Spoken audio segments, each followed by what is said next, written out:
One of the incidents that has definitely taken a life of its own during the United Rentals 300 for the O'Reilly Auto Parts series from last Saturday is an incident that involved Sam Mayer of Haas Factory Team, other drivers, and Natalie Decker, the recently turned mom and social media presence. Also has had limited races in both in ARCA in trucks, and has 13 starts in what is now the O'Reilly Auto Parts series. She's got a limited schedule for this year arranged with sponsorship that she has.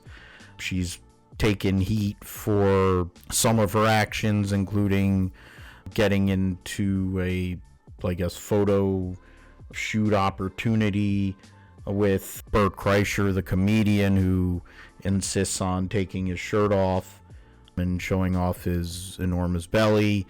Natalie Decker went and kind of stripped down, so to speak, got out of her uniform and just showed her bra, and did that as part of a photo opportunity. Certain members of the Dirty Mo Media conglomerate, Mike Davis, who runs Dirty Mo Media for Dale Earnhardt Jr., and Freddie Kraft, the outspoken spotter for Darrell Wallace Jr., and Carson Elledge, who's one of his co-hosts on the Door Bumper Clear podcast, all had takes in regards to Natalie Decker and what happened on the racetrack. There had been a multi-car incident on the backstretch that involved multiple cars and took out Sam Mayer. He had been in at least one other incident prior to that. But by the end of the incident for him, at least the first part of it, he had no brakes and he had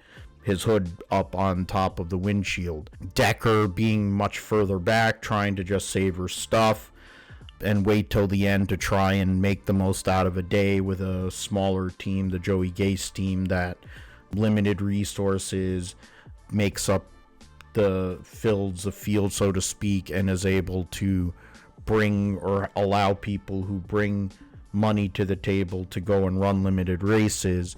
Decker, of course, being one of those people. Her spotter had told her to slow down. She was on the high line. However, in the end, Sam Mayer's car came up the track, and by the time they got to the timing, it was a perfect timing for her to go and crash right into the 41 car. Her frustration was evident, expressed on the radio. It was also, but she had a much calmer tone once she had time to look at the wreck and think about the incident in her post-race regards and remarks.